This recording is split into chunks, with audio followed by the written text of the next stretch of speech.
Bonjour et bienvenue, ravi de vous retrouver en direct sur Facebook pour cette conférence santé organisée ici à Amiens au siège du Courrier Picard en collaboration avec la CCMO. La thématique du jour, ça veut dire quoi bien manger? Et nous avons bien sûr différentes personnalités qui vont s'exprimer pour évoquer ce sujet qui nous est cher. Je veux parler de Laurie Monard-Rousseau, diététicienne de pédiatrie. Bonjour, Bonjour. enchantée. Nous avons également avec nous le docteur Jean-Daniel Lalo. Bonjour docteur. Bonjour à vous. Et puis bien sûr, pour la CCMO, nous avons un éminent représentant, le directeur commercial et marketing, monsieur Xavier Lardeux, la CCMO Mutuelle Santé Prévoyance pour les particuliers et les entreprises. Bonjour. Bonjour, merci, bonjour à tous. Et merci de votre fidélité. La CCMO est partenaire régulièrement du Courrier Picard pour ces différentes animations. C'est important, hein, la santé, le bien manger, comme on dit. Oui, complètement. Donc, nous sommes ravis de vous accompagner pour cette conférence en ligne. Oui, c'est très important. Et effectivement, avec le Courrier Picard, dans nos actions de prévention santé notamment, vous nous accompagnez depuis maintenant de longue date. Alors, puisque nous sommes en direct sur Facebook, sur le site du Courrier Picard, courrier-picard.fr, sur le site de la CCMO également, n'oubliez pas, vous avez un jeu qui vous attend, un jeu qui va vous permettre de gagner une balance connectée. Donc, n'hésitez pas, c'est pas très compliqué.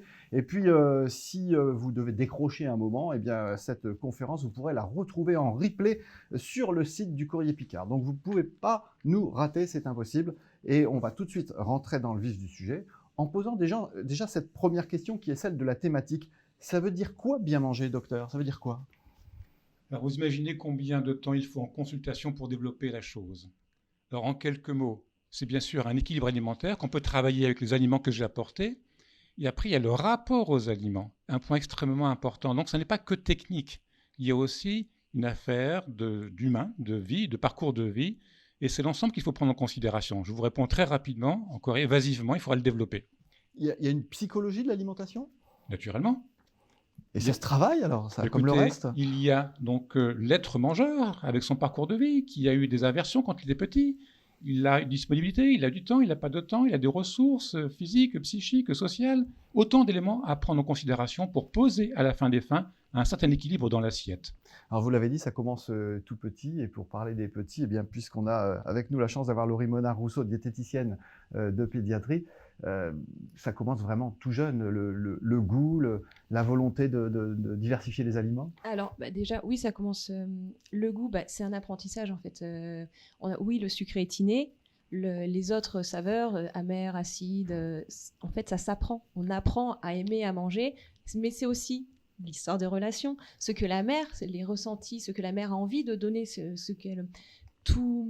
quand elle donne à manger, elle a aussi toutes ces idées qu'elle transmet à son enfance, les idées par rapport aux aliments qu'elle a. Donc voilà, c'est rôle essentiel de la maman. On n'en doutait pas, mais sur vous le nous le relationnel confirmez ou le une fois papa, de plus. voilà, le papa aussi. sur le parent nourricier, comme ça sera plus sûr. Mais c'est vraiment ça, voilà, parce que quand on donne pas que la nourriture, on donne aussi de l'affection.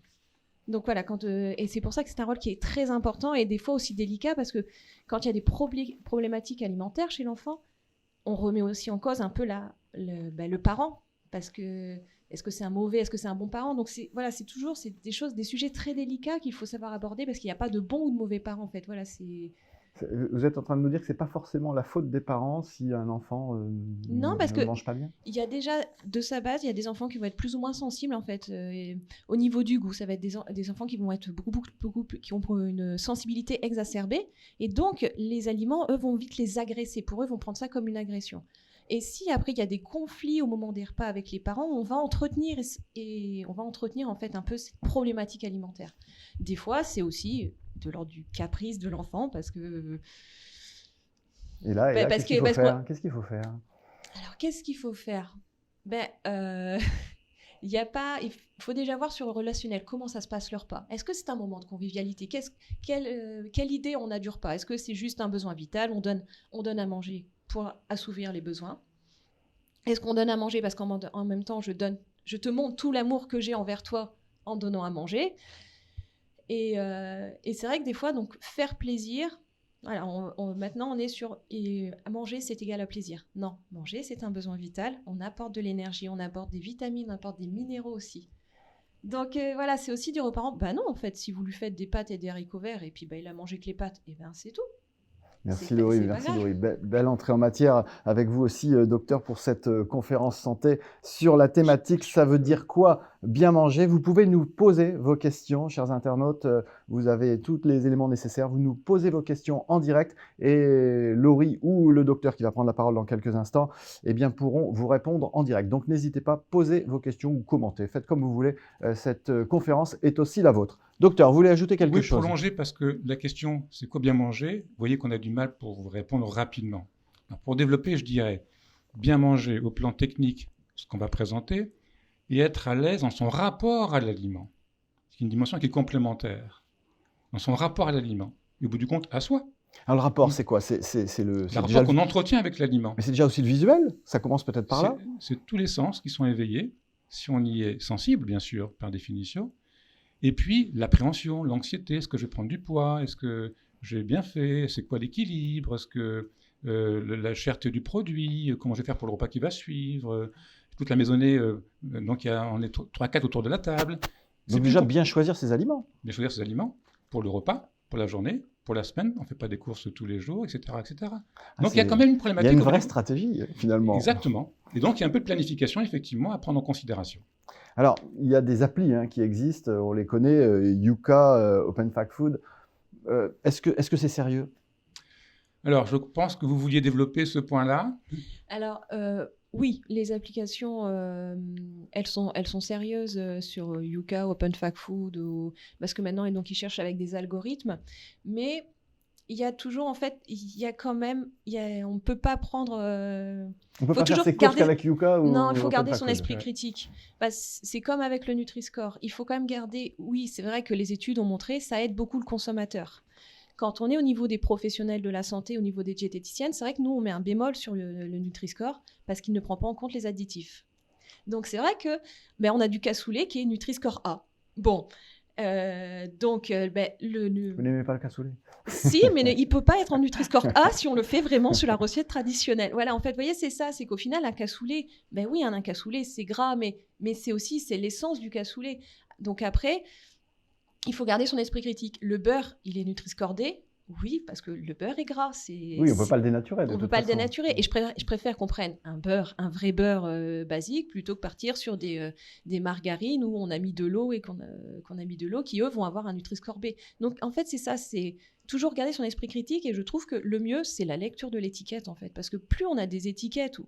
Bon, je reviens sur mon cassoulet Nutri-Score A, qui a une étiquette avec beaucoup de E et énormément d'écriture. Est-ce qu'il n'est pas plus problématique qu'un cassoulet qui, lui, aura vraiment les ingrédients de base avec les charcuteries, les flageolets? C'est-à-dire qu'il faudrait revenir à un peu plus de simplicité. Oui. On lit l'étiquette, on regarde les ingrédients et voilà. Alors, simplicité, c'est pas gagné, malheureusement. Et on est un peu des gens casse-pieds pour l'équilibre. Je m'explique. C'est très bien donc l'application, mais pour l'aliment, sauf qu'on ne mange pas qu'un aliment. Donc il faut associer, il faut composer un repas, et puis un repas encore après. Donc vous voyez, le danger, c'est qu'on dit c'est bien ce que je mange, c'est pas bien ce que je mange, mais on ne mange pas un aliment. Donc il faut un peu de complexité pour composer un plat, composer un repas, et au fil du temps. Surtout que ces applis sont alors, un peu sévères. Alors, il n'est pas dit, il est donc... vous regardez, l'appli vous condamne tout de suite en vous disant non, ça c'est pas bon. Alors, il n'est pas dit, par exemple, ce qu'il est conseillé de manger de façon associée à l'aliment, pour faire une combinaison, pour faire un plat, encore une fois, pour faire un repas complet. Donc voilà, bien manger, on va donc étendre, si je puis dire, dans le temps, la problématique. Donc soyons attentifs, mais gardons notre libre arbitre. Bien naturellement. Ça s'appelle l'équilibre, en quelque sorte. C'est vrai, c'est l'équilibre, exactement. Je rappelle que vous pouvez vous poser vos questions, n'hésitez pas, toutes vos questions seront relayées ici et on demandera au docteur et à notre diététicienne, nutritionniste. Dans diététicienne, il ne faut pas mélanger. Alors, la différence d'ailleurs. La différence, diététicienne, c'est un diplôme d'État. Nutritionniste, donc il y a les médecins nutritionnistes. Après, c'est vrai que le terme nutritionniste n'est pas un terme protégé. Alors, c'est quoi la différence? Alors, le nutritionniste est médecin. Donc, il procède à une évaluation médicale, par exemple l'obésité et le diabète, après quoi on peut procéder à la mise en place de l'équilibre l'un comme l'autre. Ouais. Je vais faire un parallèle avec le psychologue et le psychiatre. Chacun peut prescrire une psychothérapie. Il a développé. Il y a une évaluation médicale en premier lieu.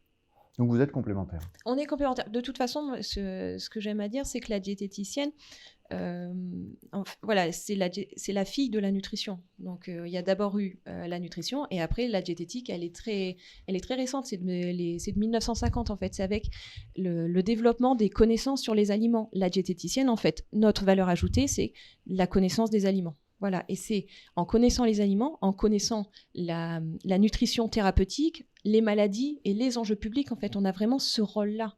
C'est de répondre à la prescription du médecin sur la nutrition thérapeutique. Et comme vous êtes parfaitement complémentaires, c'est pourquoi on vous a invité aujourd'hui pour parler de cette question qui nous est chère, le bien manger, c'est quoi ? Monsieur Lardeux, vous pensez quoi de ces premiers échanges? Comment la CCMO peut réagir face à tout cela? Du coup, là, par rapport au débat qu'il y a eu entre le nutritionniste et le diététicien, donc vous allez voir, on va le retrouver, nous, dans ce que nous proposons en termes de garantie au niveau de la CCMO. Pour nous, bien évidemment, la nutrition, c'est un pan majeur de la santé en général. De plus en plus de Français se retrouvent en surpoids, et alors plus ou moins. Alors là, à l'approche de l'été, je pense qu'il y en a beaucoup qui vont se retrouver en surpoids juste avant l'approche de l'été pour pouvoir aller sur les plages. Mais plus sérieusement, une mauvaise alimentation entraîne des troubles physiques, certes, mais aussi psychiques. Et donc, nous, à la CCMO, nous venons compléter les remboursements. Ça a été expliqué par rapport au nutritionniste, qui est un médecin, donc on vient compléter les remboursements de la sécurité sociale dans nos garanties. Et pour aller plus loin et accompagner nos adhérents, nos contrats et plus généralement nos garanties prévoient également le remboursement de diététiciens, alors sous forme de forfait, généralement 4 séances par an. Notre objectif, c'est d'accompagner sur la durée pour pouvoir maintenir une alimentation, si possible, la plus équilibré, mais voilà, il y a le plaisir, ça a été aussi évoqué tout à l'heure. En tout cas, nous accompagnons dans nos différentes formules de garantie, et le remboursement en complément de la Sécu pour les nutritionnistes, et puis des forfaits pour les diététiciens. C'est important qu'une mutuelle se saisisse de ces sujets-là. Alors on va rentrer encore un peu plus dans le vif du sujet, on va parler de la bonne bouffe et de la malbouffe, pardonnez-moi l'expression. Il y a une petite table qui nous attend. Docteur, on y va? Écoutez, si vous insistez. Allez, oui, j'insiste. Bon appétit. Alors là, nous y voilà. Expliquez-nous un petit peu la différence entre ces assiettes, elles nous font toutes envie, mais bon, J'espère. Qu'est-ce qu'il faut faire, qu'est-ce qu'il ne faut pas faire? Alors, je ne sais pas si je vais parler comme ça. On va montrer un exemple, parce que l'idée, c'est pas de dire voilà le bon repas. Sinon, je vais construire une feuille, on va appeler ça un régime, ça va être sur la porte du frigidaire, et au bout de 15 jours, il n'y aura plus rien. Il faut qu'on fasse une pédagogie pour dire qu'il faut construire les repas principaux sur la base des groupes d'aliments, qui chacun ont leur fonction. Il me faut de l'énergie, il me faut un féculent, ici du riz. Il me faut légumes et fruits, crus et cuits. Crus, vitamines, cuits, fibres. C'est important que l'estomac soit un peu plein, avec une vidange de ce fait plus lente, et ça calme la faim dans la durée. Et puis, il me faut du calcium pour les os, avec ici du fromage, pas tout le fromage au demeurant, etc., etc. Donc, présenter déjà les groupes d'aliments qui doivent structurer les repas principaux. Bien sûr, sans oublier VPO, viande, poisson et œufs. Ainsi, un représentant. Maintenant, après, on peut suggérer une séquence qui soit pertinente. Oui, on a inventé mon métier pour rappeler ce qu'on a toujours fait, mais donner une base à cela. Ça, c'est très bien. Légumes crus, par exemple, en entrée. Ça fait sécréter de la bile, on prépare sa digestion au bout du compte. Ça s'appelle un hors d'œuvre. L'œuvre va venir après, avec donc un apport protéiné, ici un poisson pas trop gras, avec un féculent et des légumes cuits. Un peu de couleur aussi, un peu de crème, c'est moins gras que le beurre, et on a un plat complet. La salade n'est pas un légume, elle peut accompagner, elle n'est pas un légume. Bien sûr, mon laitier, ce ne sera pas tout le fromage, une tranche avec du pain un peu complet, les fibres encore une fois, et puis on a le choix en ce moment avec des fruits. Ne confondons pas le goût sucré et la teneur en sucre. Le melon a un goût sucré, n'est pas riche en sucre. Donc on ne va pas diaboliser les éléments parce qu'ils paraissent sucrés au goût. Voilà un type de repas qui peut structurer notre déjeuner. C'est la table idéale. Recommandé, mais c'est un repère. Après, il faudra faire varier les goûts et les couleurs, parce que j'aime pas le poisson, j'aime pas le poisson. Voilà. Ça sera autre chose. Et il faut qu'on ait donc à chaque fois... Où est le plaisir? C'est de dire que C'est pas des tomates si j'aime pas les tomates. Ce sera un radis, un concombre, etc. Et puis ce sera encore une fois dans une famille, dans un groupe, viande, poisson, œufs, les féculents au pluriel. Donc pas un seul aliment. En clair, c'est pas pommes de terre, haricots verts. Pommes de terre, haricots verts. Donc il y a de la variété aussi. Et quand il n'y a pas de variété, qu'est-ce qui se passe? Quand on mange toujours la même chose? Bon, on se lasse, puis on le mange rapidement. Et donc là, on sort de l'équilibre souvent. Et puis, il y a quand même des complémentarités, si vous voulez, pour des teneurs un petit peu distinctes entre les aliments, entre les fruits, les vitamines C, etc. etc. Donc, je vais vous poser la question autrement. On est difficile, on n'aime pas grand-chose, on mange presque souvent la même chose et on se régale de toujours manger la même chose parce qu'on est habitué. C'est un problème? C'est un problème parce qu'encore une fois, il y a des teneurs quelque peu différentes selon les sources. Alors, je donne une feuille où on peut croiser tous les légumes disponibles et tous les féculents disponibles pour montrer qu'il y a du choix. Mais ça, je dirais à un enfant, dis pas que t'aimes pas, tu connais pas. Donc il faut inciter à une variété. En faisant découvrir, on va ouvrir des ouvrages, on va montrer des photos, on va montrer les aliments factices, vous avez compris ici, pour inciter à une variété. Parce que l'idée, c'est de partager aussi. Ce que disait Laurie tout à l'heure, c'est le rôle des parents d'inciter les enfants. Hein. Laurie, vous pouvez intervenir. Oui, mais alors, c'est pour ça déjà, comme vous disiez, il faut aussi voir le profil alimentaire, le profil alimentaire des gens, des parents.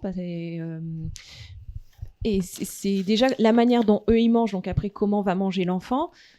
Est-ce qu'ils mangent en collectivité ou pas? Parce que c'est vrai que des fois, la collectivité, les cantines, moi, je trouve ça très intéressant. C'est aussi riche parce que l'enfant, ça va l'obliger aussi à pas que ce soit pas l'assiette qui s'adapte à lui, c'est lui qui doit s'adapter à l'assiette, en fait. Et c'est vrai que souvent, en tant que parent, on aime coucouner. Ah ben non, la cantine, c'est pas bon. La cantine, ça, voilà, c'est au niveau nutritionnel, il n'y a pas de souci. Faut pas avoir peur de la cantine. Non, en fait, mais après, il faut aussi accepter en tant que parent qu'on ne soit pas toujours le parent nourricier et que quand il est à la cantine, ce qui est à la cantine se passe à la cantine et point final. Parce que voilà, souvent, les parents disent « Ah, la cantine, c'est pas bon. » La cantine, c'est la cantine. Et si un enfant arrive devant cette table et dit « Ah non, moi, j'aime pas, je n'aime que les fraises ». Alors, là, comme ça, en fait, je pense qu'il faut souvent évoluer comment se passe le repas. Parce que les enfants qui vont d'emblée dire « Ah non, j'aime pas », c'est parce qu'ils savent qu'il y a un repas de substitution, en fait. S'ils n'aiment pas le premier choix, il y a un deuxième choix. C'est pour ça que je vous dis Ils sont malins, les enfants. Et les parents y répondent. Bien sûr. Donc voilà, c'est pour ça que je disais que c'est des fois, voilà, c'est aussi à l'enfant de s'adapter. Donc, et peut-être qu'il ne va pas manger la totalité de son assiette. Mais le tout, les féculents, s'il mange un peu de pâtes, s'il mange un peu de pain, avec le fruit ou la compote, et un bout de viande, et un peu de viande, bon, il aura mangé un peu de tout. Et de toute façon, l'équilibre se fait pas sur un repas. Après, il y aura le repas du soir qui sera plus sous forme de plaisir et lui, il aura plus de plaisir. Mais le repas du midi, c'est aussi pour apporter les éléments que son corps a besoin. Vous vouliez ajouter quelque chose? Oui, non, écoutez, quand on est d'accord, c'est bien. Oui. Ça veut dire qu'en fait, c'est pas la cantine. J'espère que vous êtes d'accord. Vous êtes complémentaires. Pas bonne ou pas bonne, entre guillemets, puisqu'en fait, on aura intégré ce qui s'est passé pour pouvoir, le cas échéant, compléter le soir. Il n'y aura pas eu de légumes cuits à midi, bien double ration, le cas échéant le soir, l'hiver avec une soupe et puis encore après avec un légume cuit. Je retiens justement ce que vous venez de dire tous les deux, même, j'allais dire à demi-mot, mais même pas, vous l'avez carrément dit. On n'est pas obligé de finir son assiette. Ça veut dire quoi? Ça veut dire qu'on mange trop de toute façon? Alors, au restaurant, c'est une catastrophe. À la maison, il faut quand même que ce soit un petit peu calibré. Mais là où c'est plus compliqué, c'est qu'on a parlé d'une personne face à la table. Mais quand il y a une maisonnée, donc c'est les goûts de tous. Et là, il y a quand même, pour le coup, un peu de complexité pour la maman, et faire en sorte qu'il y ait quand même une consommation, sans trop de déchets non plus, qu'on soit quand même vigilant par rapport à ça. Alors, si personne n'a envie de cette table et que la maman ou le papa dit on va au fast-food, tiens d'ailleurs, on va nous reprendre nos places, qu'est-ce qu'il faut répondre? Fast-food, notre fast-food? Alors écoutez, le fast-food, si c'est le 36 du mois, je ne vois pas le problème. Je ne vois pas le problème. Souvent, le 36 Par du contre, mois. si c'est de façon très répétée, là, ça prend en considération. Bien naturellement. C'est ça l'équilibre. Quel est le problème une fois très occasionnel? C'est un lieu un peu convivial, on mange rapidement, facilement, et puis voilà. Par contre, quand c'est un mode de consommation habituel, il faut quand même un peu alerter, c'est une source majeure effectivement de prise de poids. Le fast-food des enfants, même les petits, très vite, même les ils ont envie d'y aller parce qu'il y a les cadeaux, parce qu'il y a plein de choses.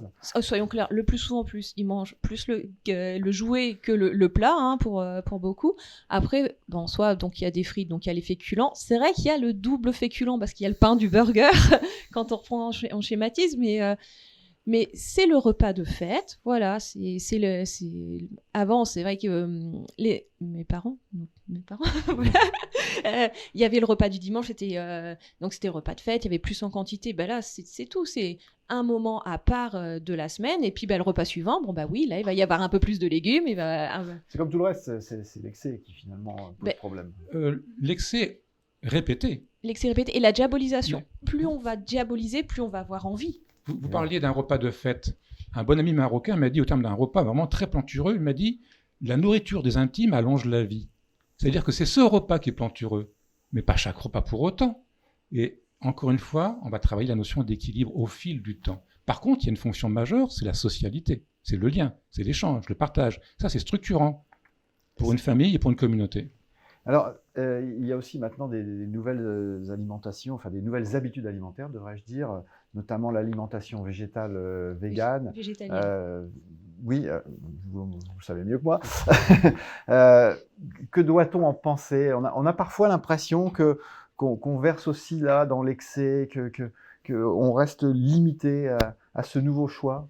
Alors, si on a une alimentation végétalienne, il faut accepter d'avoir des compléments médicamenteux. C'est obligatoire, on ne peut pas avoir une alimentation équilibrée avec une alimentation végétalienne. Donc après, voilà, si c'est un choix, il faut avoir de bonnes connaissances, et c'est pour ça que là c'est important quand on commence une alimentation végétalienne d'être guidé par un professionnel de l'alimentation pour éviter les carences en fait, parce qu'elles ne seront pas sur le court terme, elles seront dans le long terme. Donc après, si c'est un choix, que c'est réfléchi, que c'est bien mené, qu'il y a les compléments vitaminiques, parce qu'on ne peut pas faire autrement, voilà, c'est un choix. Il n'y a que l'alimentation végétarienne où on peut tout à fait en fait avoir une alimentation équilibrée et végétarienne et sans complémentation. On redonne bien la différence entre le Alors, vegan et végétalienne, l'alimentation végétarienne. On n'a vraiment aucun produit animaux ou qui sont issus des animaux, donc il n'y a pas de miel, pas de lait, pas d'œufs, tandis que l'alimentation végétarienne, elle autorise les œufs et le lait, mais pas tout ce qui est viande ou poisson. Voilà. Et alors, à ce niveau-là, on parle de compléments alimentaires. Il faut assumer tout ça. Là, vous avez un rôle, vous, à jouer. Bien en sûr, tant que mais en médecin. général, ceux qui adoptent le mode de vie vegan cette fois, donc qui excluent tout produit animal, quel qu'il soit, connaissent bien l'alimentation. Ils savent très bien qu'il manque par exemple de la vitamine B12, qui est importante pour faire de l'hémoglobine. Ils le savent pertinemment. Après, on peut discuter, c'est un mode de vie qui est quand même singulier. Je comprends et je respecte infiniment le respect de la vie animale, mais j'ai envie de dire qu'on respecte la vie biologique tout court, animale, végétale, notre terre, qui nous nourrit au demeurant, et on peut lui rendre grâce de cela. De toute façon, on n'est pas du tout dans le jugement. Simplement, on constate qu'il faut des compléments alimentaires, il faut consulter un médecin, c'est quand même une contrainte, il faut l'assumer, tout ça, même s'ils sont bien au courant. Est-ce qu'ils ne prennent pas un peu de risques, les personnes? Alors, je vous redis qu'en général, ils ont une bonne connaissance, mais on est quand même là pour conseiller malgré tout. Oui, donc il faut quand même passer par la médecine. Par la médecine, ou moins par la prévention nutritionnelle de possibles complications. Alors, il y a aussi les nouveaux régimes, c'est une phrase un peu générique, vous pouvez nous en parler, les fameux régimes qui offrent toutes les possibilités à toutes les personnes qui veulent maigrir, qui veulent plus de ci, qui veulent plus de ça, qu'est-ce qui est... Oh, je vais être très lapidaire, hein. C'est un taux de réussite à environ 0%. Voilà, bah voilà. Parce que ça veut dire qu'en fait, on traficote l'alimentation. En fait, c'est parce qu'on a quitté l'équilibre qu'il y a eu des problèmes de poids notamment. L'idée, c'est pas de faire un régime alors, c'est de revenir vers l'équilibre. Donc il faut à nouveau travailler les repères de l'équilibre et pas faire quelque chose de spécial qu'on nommerait dès lors régime.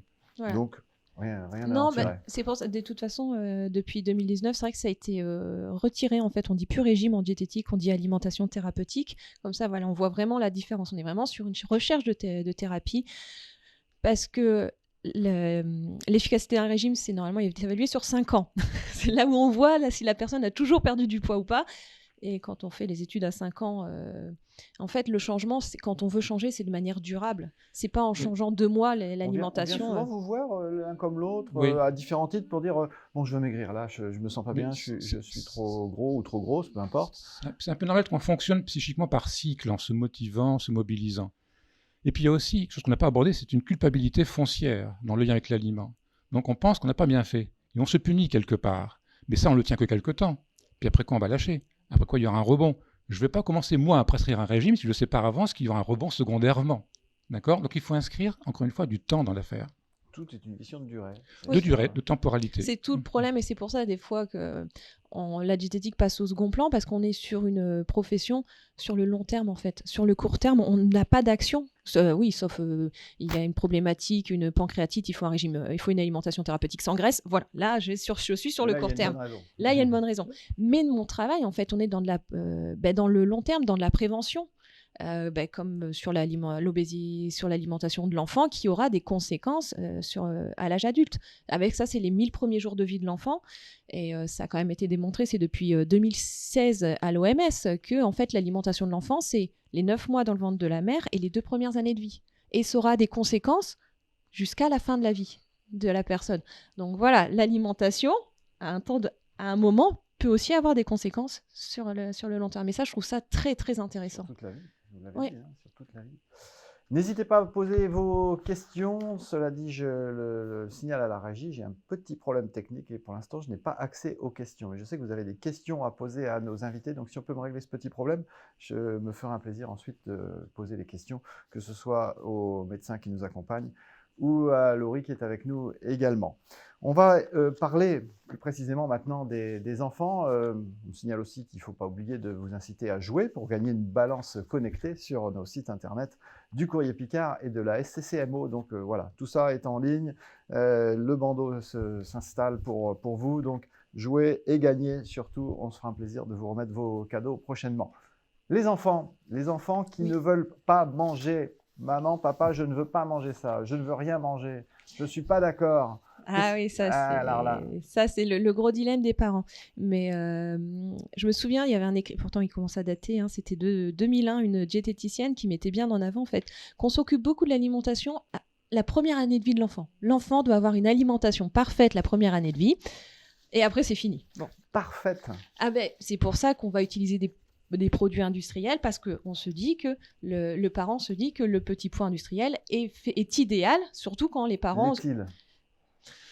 Alors, oui, sur un plan nutritionnel, oui, sur un plan du cahier des charges, parce qu'ils sont extrêmement stricts. Donc voilà, au niveau microbiologie, au niveau hygiène et nutritionnel, il n'y a aucun risque. Ça, oui. Après, ils sont aussi là pour faire vendre. Donc, c'est toujours la problématique avec les groupes alimentaires. Et, oui, il y a une responsabilité, il y a des cahiers des charges, mais ils sont aussi là sur la politique de vente. Ces fameux petits pots, ça a toujours existé. Là, on ne peut pas dire qu'on est dans le nouveau. Ça fait des années que les enfants se nourrissent de ces fameux petits pots. Hein, c'est comme ça qu'on dit. Hein. Oui, c'est les fameux petits pots. Mais alors après, je prends juste un exemple tout bête, mais le nombre de fois où en fait, c'est écrit qu'il faut rajouter une cuillère à café d'huile dans le petit pot parce qu'il n'apporte pas assez de matières de graisse qui sont indispensables pour le développement cérébral et rétinien de l'enfant. C'est écrit dessus. Mais l'industriel ne va pas le mettre d'emblée, parce que sinon, ça va changer la technologie de son aliment. Il faut bien lire l'étiquette. Vous le disiez tout à l'heure. Oui. Un petit point rassurant quand même pour l'enfant. Moi, je suis médecin adulte, mais j'essaie d'aider pour faire en sorte qu'il n'y ait pas d'obésité plus tard, parce qu'on est face alors à des résistances massives. Et on vient de publier récemment une étude épidémiologique pour l'obésité en France, dite OBEPI, et qui montre heureusement, quand on prend du poids les toutes premières années de la vie, ça ne prédit pas forcément un surpoids encore après. Ouf. Ça ne veut pas dire qu'il ne faut pas faire attention. Hein. Mais je veux dire, ce n'est pas irrémédiable. Dès qu'on a pris du poids au début de la vie, ce sera automatiquement un surpoids encore après. C'est déjà un peu un soulagement. Ah oui, là, vous nous rassurez, parce que souvent, on a un peu l'impression d'être condamné. Non, partiellement. Partiellement, parce qu'on a heureusement. quand même, il y a Santé publique France, on a quand même, qui font du bon travail. Il y a quand même un gros travail de prévention depuis plus d'une dizaine d'années. Hein, et on voit quand même que ça a été bénéfique, mais qu'il faut poursuivre absolument ça. Donc après, l'enfant ne mange pas assez. Alors ça, en fait, on est dans du subjectif. Comment un parent peut savoir s'il a son enfant ne mange pas assez? Comment? En quantité? En qualité? Ou les deux. Ou les deux, c'est toujours, mais en fait, on est tellement dans le subjectif, c'est le parent qui dit, qui pense qu'il n'a pas mangé assez. Moi, je trouve ce qui est important, c'est la courbe de poids et la courbe de taille de l'enfant. C'est ça qui va permettre de dire si oui ou non il mange assez ou pas. Donc, parce qu'on a tendance à... Ce qui est important, c'est voilà, de peser son enfant tous les 6 mois, de le reporter sur la courbe. Tous les 6 mois, pas plus? C'est pas la peine. Il n'y a pas d'intérêt parce qu'elles ne sont pas grandes, les courbes. Donc après, de toute façon, vous ne verrez rien. Donc le tout, voilà, c'est quand on regarde dans le carnet de santé, donc il y a les courbes de poids, il y a des traits, on appelle ça les couloirs. Si l'enfant reste dans son couloir, au niveau de la taille et au niveau du poids, c'est qu'en fait, il mange assez. Ça va. c'est que ça va. Voilà, c'est simplement ça. Il faut pas. Et même s'ils ne mangent pas ce que l'on voudrait qu'ils mangent. Même si en quantitatif, parce que on est Ou en parents qualitatif. nourriciers. Ou en qualitatif. En qualitatif, après, il y a les âges de vie, en fait. C'est normal. À 2 ans, ils sont plus difficiles. C'est l'affirmation du moi. C'est le développement psychique. Après, il évolue vers 6-10 ans. Et là, ils sont un peu plus... Ils sont plus faciles. Voilà, ils vont correspondre plus... Ils vont répondre plus vite aux parents parce qu'ils sont plus dans... je veux me différencier de toi. C'est bon, j'ai trouvé un peu qui je suis, donc je suis plus Je tranquille. ne fais pas comme toi. Et à 10 ans, rebelote, c'est non, je ne veux pas faire comme toi. Et donc là, ça va être plutôt l'image de ses pères, mais PAIR, en fait. Il va manger comme les autres personnes de son âge. Donc. Et qu'après, à l'âge adulte, c'est pareil. En fait, on a le droit que l'alimentation évolue aussi au fil des temps. Et c'est si on veut absolument que ce soit équilibré, stricto sensus, tout le temps, et là, on va mettre des enjeux, on va perturber la prise alimentaire. Et c'est là où on vient biaiser, en fait, le message initial, je trouve. Et là, on est en plein dans la question de la santé, Voilà. véritablement. La santé, y compris donc psychique. Parce qu'il est là l'équilibre. S'il faut finir l'assiette dans la contrainte, ça peut générer plus tard une aversion. Donc l'équilibre, encore une fois, encore et toujours, ça va être le mot-clé, bien sûr, pour aujourd'hui, entre inciter à terminer, bien sûr, le plat qui est préparé et forcer que ce soit terminé. Donc il faut de la roublardise. Et donc les mamans sont assez habiles La pour essayer... roublardise, j'aime dirais, beaucoup, oui, mais il y a- vous avez il y a- raison. Il y a un petit peu de ça, je ne sais pas si je trouve le meilleur mot, mais il me vient à l'esprit. En tout cas, on saisit bien. Mais en tout cas, oui, il y a une sorte de tactique, si vous voulez, pour parvenir à ses fins, c'est le cas de le dire, pour pouvoir faire achever un repas. Mais après, je vais reprendre sur l'enfant qui mange pas assez. Il n'a pas mangé son assiette, il a mangé son laitage. Mais bien sûr que le message, ça va pas être si à 14h, 2 heures après avoir mangé, non, il n'y aura pas non plus de pain ou de bonbons ou de gâteaux Oui, parce que entre les repas.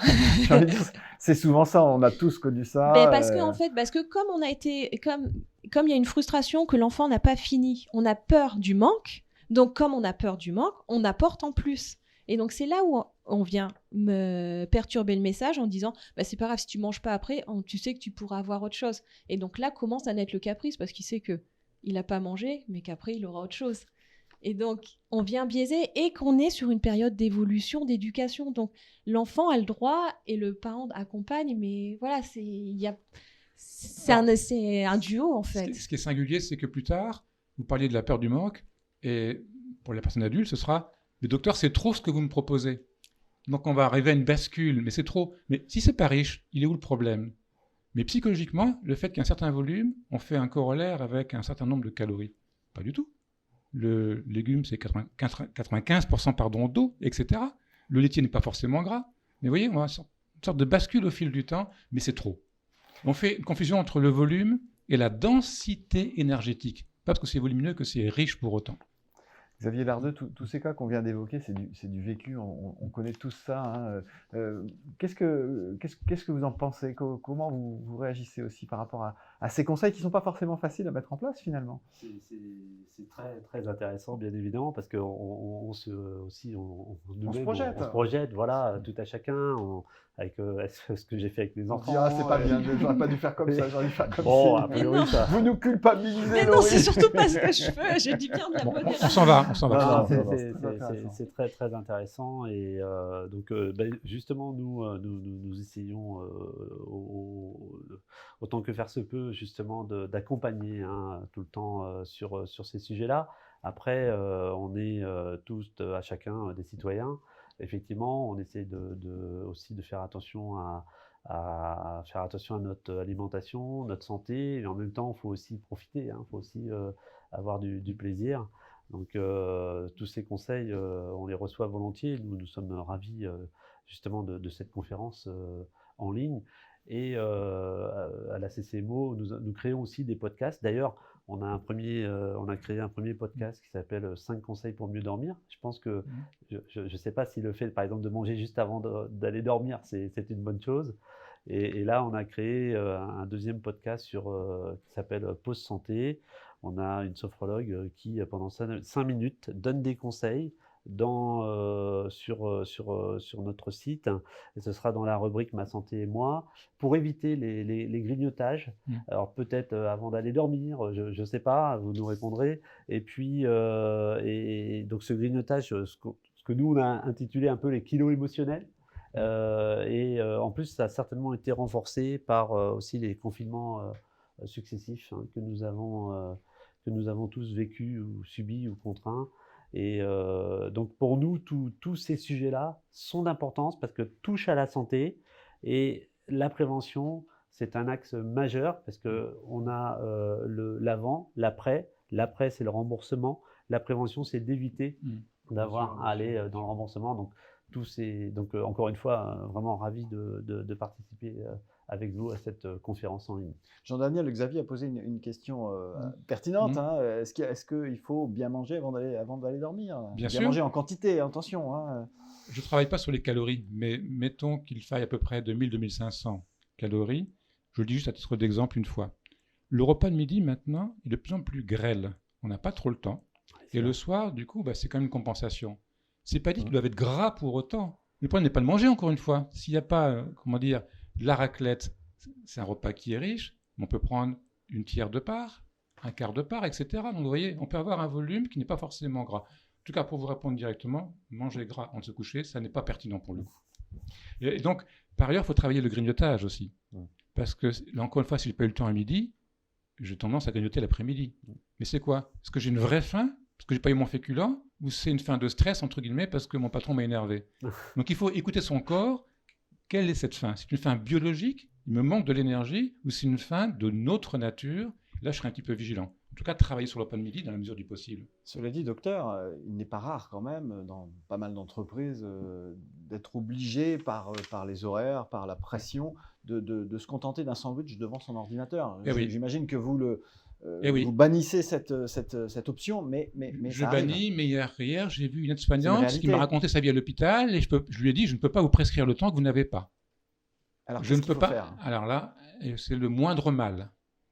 C'est le moindre mal. Ça veut dire que ce ne sera pas un féculent et un légume cuit, ce sera un légume sec. Pour avoir un féculent et des fibres pour que l'apport énergétique dure quelque peu. C'est-à-dire que même son sandwich, il faut quand même bien le choisir. Voilà, exactement. Mais ça peut effectivement engendrer des petites faims qui sont réelles dans la journée. Je ne peux pas prescrire. Et là, il faut résister ou il faut accéder à son envie? Il faut résister. Il faut tenir pour sa journée active. Donc je peux comprendre que l'on prenne comme ça la va-vite parce que sinon on peut s'effondrer dans son travail, ce qui n'est pas recommandé non plus, notamment avec des patients en l'occurrence. Donc c'est assez compliqué. Et l'idée du soda hyper sucré pour avoir un peu plus de force, c'est une idée reçue ou... Un peu plus de force, pour nous c'est des calories futiles. On préfère au moins qu'il y ait un jus de fruits avec une pulpe ou le fruit pressé tout court. Là c'est un peu plus complet comme aliment. Qu'est-ce que vous en pensez, Laurie, de toute cette problématique finalement des temps modernes qui consiste à zapper un peu le repas du midi, mais pas le zapper vraiment. Donc on mange un peu n'importe quoi, n'importe quand. Ah, c'est le fameux les travailleurs en horaire décalé. C'est vrai que ça a été montré, la problématique de poids chez eux. Et désolé. Et c'est adapté sur le panier repas, sur ce... anticiper en fait, c'est sur le choix, on va pas prendre un sandwich à la cafette en vitesse et prendre le premier truc. Peut-être si on peut préparer d'avance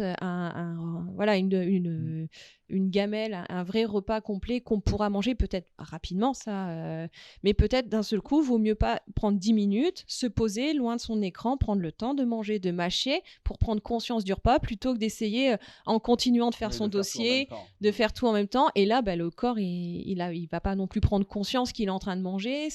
On va pas vraiment mastiquer. Si la pause est courte, il faut marquer la différence. Ah oui, sans écran, vraiment, on fait une pause, une pause, quoi. C'est vraiment d'un seul coup. C'est ça qui est important, quoi. Pour vous dire, ce que je dis souvent, ce que vous mangez ne m'intéresse pas. Je m'arrête. Ce que vous avez l'intention de manger m'intéresse au plus haut point. Pour dire qu'il faut travailler en anticipation, qu'on prépare un peu son plan de bataille pour la semaine. Et puis, des fois, on n'aura pas le temps, alors on a un plan B pour ne pas être pris au dépourvu. Donc, il y a un travail de préparation. On peut congeler puis venir avec une part qui aura été préparée, qu'on soit assez proche de l'équilibre. Puis, des fois, on n'aura pas trop le temps, on aura un plan B avec un repas un peu rapide, assez proche encore de l'équilibre. Donc, il y a un travail de préparation par avance. Les questions des auditeurs, des internautes plus exactement. On a sélectionné 5 questions, celles d'Esteban, Quentin, Pauline, Laetitia et Élise. Alors, question précise, réponse précise, vous intervenez tous les deux, celui qui sent le mieux la réponse. Quelle est la bonne dose de viande par semaine? Peut-être pour Laurie, ça. Alors, les recommandations sont à 500. Les recommandations du Programme national nutrition santé sont à 500 grammes par semaine de viande rouge. Au-dessus, les effets sont délétères. Après, chez une femme, on est sur 100, pour viande poisson-œuf, le groupe, on est sur 150 grammes et 200 grammes pour un homme par jour.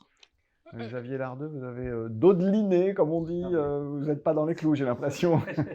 500 grammes pour la viande, oui, c'est intéressant d'avoir ces Ah ouais, et c'est au niveau des risques de cancer digestif, en fait. Donc voilà, ça augmente. Parce que vous avez dit délétère, c'est pour ça, plus de 500 grammes délétère, Ouais, pour le coup, c'est fort. C'est fort, mais alors c'est vrai que c'est le programme, le plan national nutrition santé. Ils n'ont pas mis en avant des quantités, une assiette, comme sur certains pays. C'est vrai qu'ils ont fait les recommandations, augmenter, aller vers et réduire. Et en France, on mange beaucoup trop de viande, en tout cas de la viande rouge. Même la viande blanche, quoi, les quantités, elles sont bon, pour les femmes. Et alors pour les enfants, pour savoir la quantité, parce que j'aime bien, c'est la pédiatrie, c'est l'âge de l'enfant fois 10 plus 10 grammes. Donc un enfant de 4 ans n'a besoin que de 50 grammes par jour de viande. Ah oui, Je tiens à préciser, voilà. Donc, redonnez-nous votre formule. L'âge de l'enfant fois 10 plus 10 grammes. Donc, et je trouve ça c'est important parce qu'on a trop tendance, la viande c'est le repas. Non, un repas ça peut être aussi juste des pâtes et des haricots, juste des féculents et des légumes. Voilà, on n'est pas obligé de l'associer, la viande, forcément au reste. Hein. Si je peux développer, parce que c'est un point qui est important pour nous. Pas trop, parce qu'on n'a pas beaucoup de temps, il y a d'autres questions. Ouais. Si c'est 200 grammes de viande à midi, eh ben, il n'y aura pas de viande le soir. Voilà. Vous voyez, c'est tout. Ça rejoint ce que dit Laurie. Alors, ça, c'était la question de Laetitia. Question de Pauline. Faut-il privilégier le local ou le bio dans nos choix ? Bah, écoutez, je pense qu'on va dire oui tous les deux. Le local pour les circuits courts, il y a aussi cet aspect de santé pour la planète, bien sûr. Et le bio en fonction de la provenance. Par contre, en étant un petit peu informé, et puis au niveau de la cherté. Donc, pas qu'il y ait double contrainte, c'est bien, mais c'est plus cher. Oui, le bio, c'est une question de provenance, effectivement. Voilà, c'est des fois, est-ce qu'il vaut mieux pas local et de saison ? Je pense que le de saison est plus intéressant parce que le bio, voilà, les biscuits bio, en fait, ils n'ont pas d'intérêt, en fait. Hein. Alors là, c'est pas une question, c'est une affirmation de Quentin, j'imagine qu'il la met au débat. Pour perdre du poids, on peut manger beaucoup de soupe aux légumes. Ça a été la technique de la soupe aux choux. Hein. Alors, sur le temps, ça n'a pas montré d'efficacité. Bon, ça, c'est pas vrai. Alors, je demande, vous êtes venu en voiture ? Il y avait de l'essence ? Elle vient d'où l'énergie ? Donc, ça ne suffira pas. Ça ne suffira pas. Question d'Esteban. Alors là, c'est une question précise. Mon fils mange bien à la cantine, notamment des légumes, mais il a beaucoup de mal à manger les légumes à la maison. Existe-t-il des astuces pour que ce qui se passe à la cantine puisse se passer à la maison ? Ah là, le rôle du parent nourricier, en fait, c'est parce qu'à la cantine, il s'est adapté. Voilà, son fils s'est adapté au contenu de l'assiette. À la maison, mais il a compris que c'était une manière d'enjeu auprès des parents, parce que si tu manges pas l'assiette que je t'ai préparée, ça veut dire que tu m'aimes pas. Donc en fait, il faut peut-être déjà juste neutraliser ce système-là. T'as mangé, t'as pas mangé. Et en fait, c'est avec le temps, tout en continuant de proposer, un jour, voilà, l'enfant lèvera ses freins qu'il a mis de lui-même. Et plus on va essayer d'insister, et plus les barrières vont s'épaissir. Donc Esteban, n'insistez pas, négociez tranquillement avec votre enfant et au fil du temps, les choses se passeront bien, c'est ça ? Ben oui, parce que s'il les mange bien à la cantine, et parce qu'à la cantine, il y a les copains, c'est la fête, voilà, c'est bien.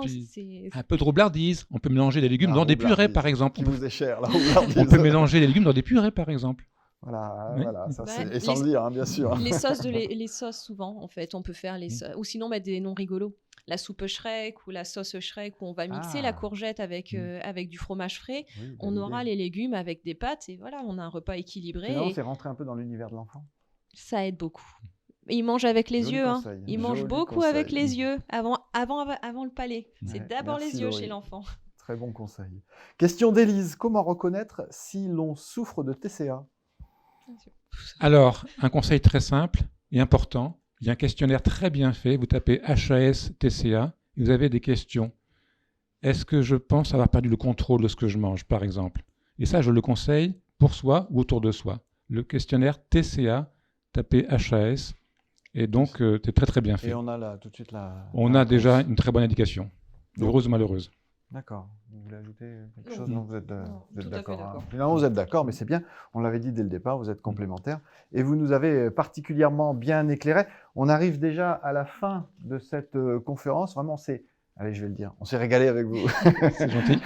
C'était, n'est-ce pas, Xavier? Oui, mais d'ailleurs, il faudra mettre tous ces conseils et indicateurs dans les assiettes, hein, bien évidemment. Après, voilà, il faut passer à l'action.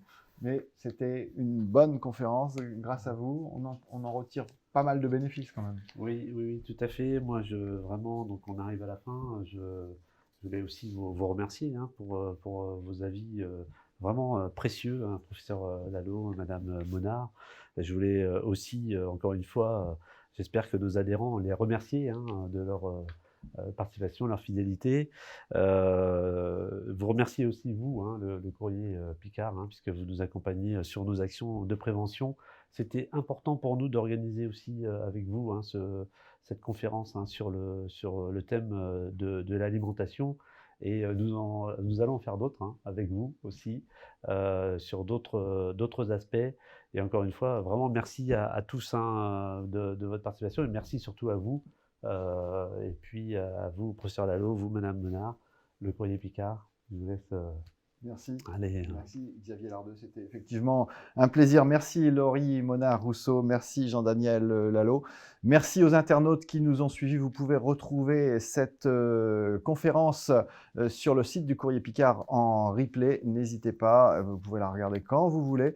Et puis la gagnante, c'est Annie Durocher de Renneville. Elle a gagné une balance connectée. Bravo Annie, merci de nous avoir suivis. Et on se retrouve prochainement pour une autre conférence avec la CCMO encore une fois. Merci, à bientôt.